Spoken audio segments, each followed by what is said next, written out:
और अब बात कर लेते हैं कथित जासूसी कांड की। कथित जासूसी कांड जिस पर सियासी बवाल मचा हुआ है। आज टीएमसी ने इस मामले में स्थगन प्रस्ताव दिया है, तो वहीं आज राज्यसभा में संचार मंत्री को जवाब देना है। कांग्रेस ने बड़ा आरोप लगाया है कि मोदी सरकार ने राहुल गांधी की जासूसी करवाई है। बीजेपी ने आरोपों से इनकार किया।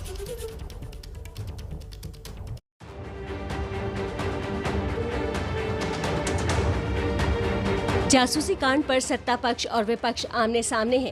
कांग्रेस इस मुद्दे के जरिए सरकार को घेरने की कोशिश में है और इसके लिए विपक्ष का उसे भरपूर साथ भी मिल रहा है। कांग्रेस ने आरोप लगाया है कि उसके पार्टी के चेहरे और पूर्व अध्यक्ष राहुल गांधी की भी जासूसी की गई। मोदी सरकार ने देशद्रोह किया है। मोदी सरकार ने राष्ट्रीय सुरक्षा से खिलवाड़ किया है। श्री राहुल गांधी समेत और संवैधानिक पदों पर बैठे लोगों की जासूसी करवाई है। भारतीय जनता पार्टी कांग्रेस पार्टी के सारे आरोपों को सिरे से खारिज करती है। यह शर्मनाक, मर्यादा विहीन और भारत की राजनीतिक स्तर में एक नई गिरावट है।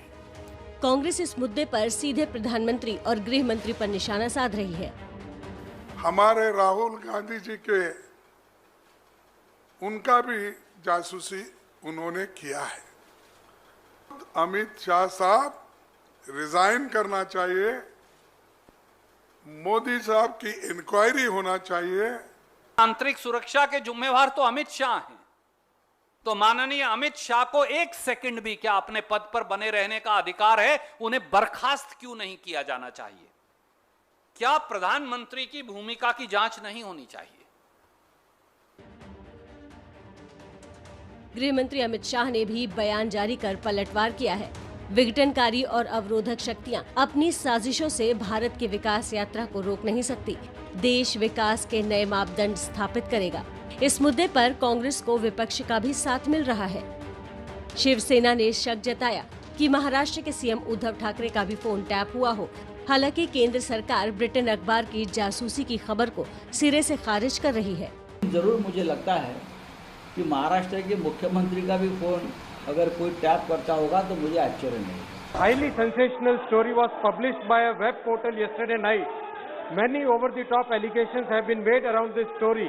Honorable Speaker Sir, the press reports have appeared a day before the monsoon session of the Parliament. This cannot be a coincidence, Honorable Speaker Sir. In the past, similar claims were made regarding the use of Pegasus on WhatsApp. Those reports had no factual basis and were categorically denied by all parties. साफ है, संसद के मौजूद सत्र में विपक्ष इस मुद्दे को आसानी से नहीं छोड़ने वाला।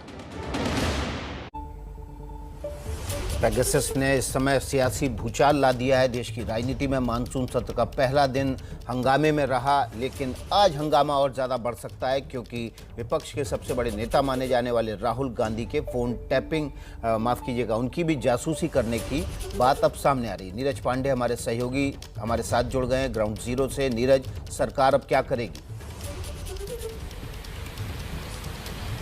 देखिए, सरकार ने कल भी यही काम किया है। उनकी रणनीति यही है कि इस पूरे मामले को सिरे से खारिज किया जाए और यही कारण रहा। कल जब संचार मंत्री अश्विनी वैष्णव पार्लियामेंट में गए तो उन्होंने इस पर पूरी स्थिति सरकार की स्पष्ट की कि सरकार का इससे कोई लेना देना नहीं और ना ही ऐसा कुछ हुआ है।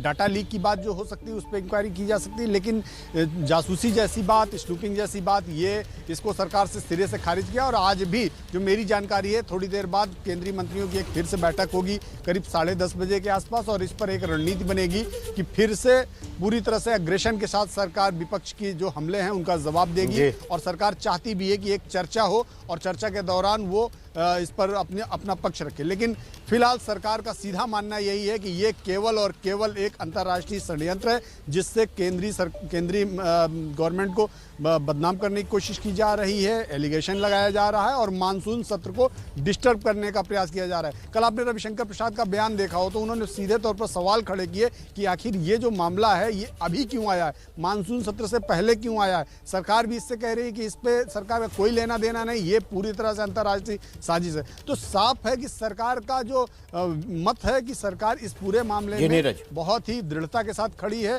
और उनका सीधा मानना है कि ये पूरी तरह से केवल और केवल एक साजिश है।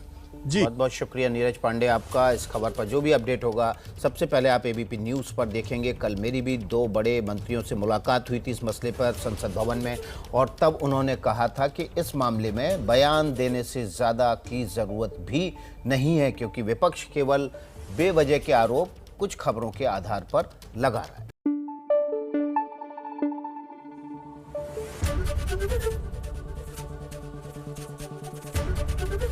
एबीपी न्यूज आपको रखे आगे।